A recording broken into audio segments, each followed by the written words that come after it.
দেখুন দেশি চিংড়ি মাছ, এই দেখুন একদম পুকুরের চিংড়ি মাছ পেলাম আজকে, তাই একটু নিয়ে এলাম।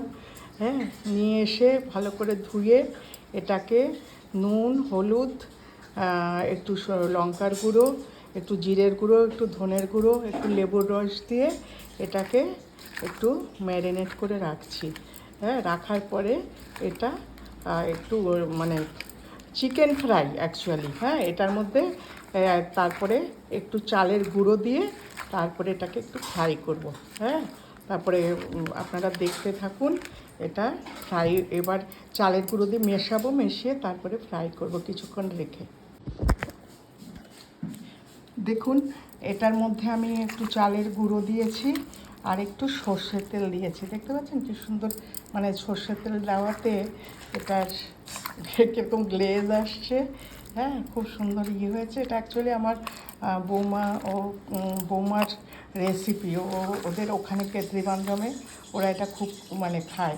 যেহেতু দেশি চিংড়ি, হ্যাঁ, সেজন্য পুকুরের একদম জ্যান্ত ছিল, সেই জন্য বললো মা এইভাবে করো, ভালো লাগবে। তো আমি সেজন্য এরপরে এটাকে আমি ফ্রাই করে নিচ্ছি। এই দেখুন ওই চিংড়ি ম্যারিনেট করার পরে এই যে তেলে দিয়ে দিয়েছি। হ্যাঁ, একটু ছাঁকা তেলে করলে এটা খেতে ভালো হয়। হ্যাঁ, আর চালের গুঁড়ো দিয়েছি, তো ওটা তো মেশাতেই হবে। হ্যাঁ, মানে এটা আপনি এয়ার ফ্রায়ারে করতে পারেন আর নর্মাল ননস্টিকের তাওয়াতেও করতে পারেন, যারা হেলথ কনসিয়াস তারা। কিন্তু আমার ছেলে, হ্যাঁ, হেলথ কনসিয়াস না, ওর হচ্ছে খাওয়াটা বেশ শরীর উঠতে হলে সেটাই ভালো লাগে। তো সেই জন্যই করা। যাই হোক, সবসময় তো থাকে না, পায় না, সেই জন্যই একটু করা আর কি। তো এরকম, হ্যাঁ, আর একটু লাল হলে ক্রিস্পি হবে, একটু হলে এটা নামিয়ে দেবো। এটা একটু হতে থাক।